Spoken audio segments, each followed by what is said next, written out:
Depuis 2015, il restait sur 37 matchs sans défaite dans les qualifications sud-américaines de la Coupe du Monde.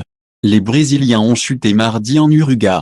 Neymar est sorti en pleurs sur une civière après s'être blessé au genou gauche lors de la défaite du Brésil face à l'Uruguay, 2-0, dans la nuit de mardi à mercredi à Montevideo, lors d'un match des qualifications pour la Coupe du Monde 2026, laissant craindre le pire.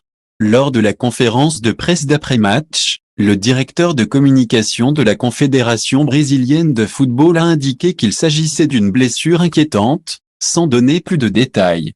Il pourrait s'agir d'une rupture des ligaments croisés, ce qui éloignerait Neymar des terrains pour 6 mois minimum. Il a précisé que le joueur de 31 ans allait subir des examens approfondis mercredi, à Sao Paulo. Le numéro 10 de la Seleção s'est blessé juste avant la mi-temps, peu après l'ouverture du score de l'Uruguay. Il est mal retombé à la suite d'un accrochage avec le milieu uruguayen de la Cruz et s'est tordu le genou. Il a été remplacé par Richarlison. S'il a dû quitter le terrain comme ça, c'est que ça doit être sérieux. J'espère que ce n'est pas grave, a déclaré le capitaine brésilien Casemiro.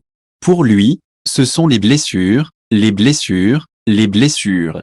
Et dès qu'il commence à retrouver son rythme, il se blesse à nouveau, a ajouté le milieu de Manchester United. Il faut attendre 24 heures avant de connaître la nature et la gravité de la blessure, a déclaré en zone mixte Rodrigo Lasmar, le médecin de la sélection brésilienne. L'ancien joueur du PSG a quitté les vestiaires avec l'aide de béquilles, la jambe gauche dans une attelle. Neymar a rejoint le club saoudien d'Al Hilal en août, après 6 saisons au Paris SG, un passage émaillé par de nombreux pépins physiques. Cette année, une grave blessure à la cheville droite l'avait tenu 6 mois éloigné des terrains, de mars à septembre.